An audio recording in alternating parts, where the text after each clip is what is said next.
In the name of the Father, and of the Son, and of the Holy Spirit. Amen. My dear friends, today the church celebrates the solemnity of the Pentecost, the birthday of the church. As we hear in the first book of the Bible, Genesis, how the Holy Spirit was hovering over the waters, and how the Lord breathed into the nostrils of men, therefore he became the living breath. But however, we see, in spite of that, man disobeyed God. The helper the Lord gave to man, the woman, both of them lifted their heel against God. But thanks to Jesus, the new Adam, and in and through his passion, death, and resurrection, the entire creation has been renewed in obedience and in grace to the God the Most High. Therefore, those who believe in him, in order to make them new creation, now the Lord breathes upon his apostles the spirit of forgiveness. Whoever sins, you are forgiven, and it will be forgiven for you. Therefore, the helper now the Lord gives us is not a woman. The helper the Lord gives in the new order of creation is His own Spirit, the Spirit of love, obedience, peace, fellowship, the Spirit of wisdom, knowledge, fear of God, and piety and discernment. This is the Spirit of helper, counselor, whom the Lord gives to everyone whoever believes in Him. In the first reading, we hear how the apostles were empowered to bear witness to Jesus after the coming of the Holy Spirit. In the second reading, St. Paul reminds us that to continue to be a believer of God, to worship Jesus, we need the Spirit of God, and it is He who helps us to acknowledge that Jesus is our Lord. In the Gospel today, we see the Lord giving the authority to His apostles to forgive sins. During his own lifetime, the Lord went around forgiving sins and making the person whole, bringing God's healing and mercy and forgiveness. The same mission now the Lord entrusts to his church, so that in his name the forgiveness of sins may be offered. Even today, when we kneel at the confessional, it is to the ministry of the church, the Lord give you pardon and peace, and I absolve you in the name of the Father and of the Son and of the Holy Spirit. This is the absolution formula the priest utters upon the penitent sinner.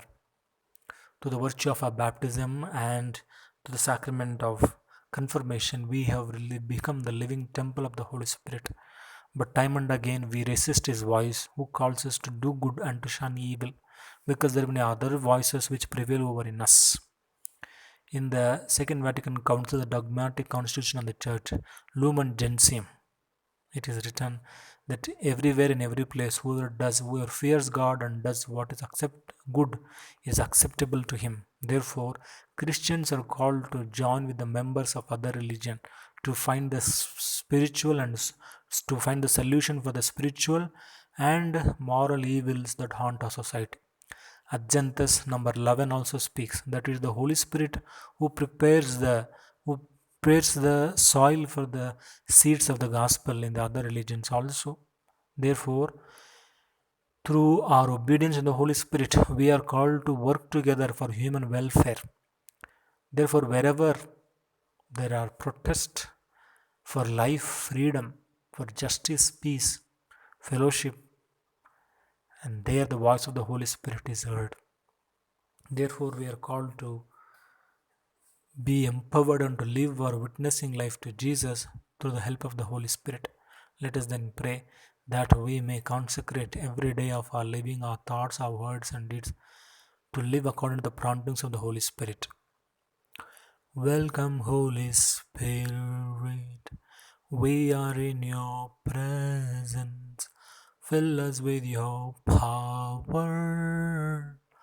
Live inside of me.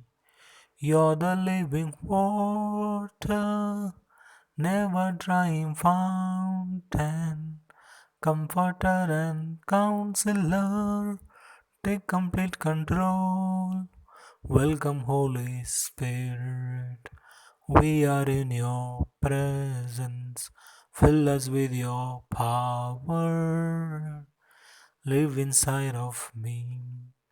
Lord, we thank you for making us your temple. We know that the Spirit is living in us, but oftentimes it's the evil spirits that take control of our lives. Therefore, we lose the awareness of being the temple of your Spirit.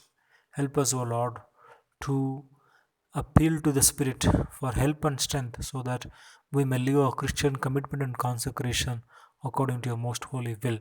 Give us members, the servants in your church, imbued with the Holy Spirit, who preach your gospel with the fire and with life. We make this prayer in your holy name, dear Lord. Amen.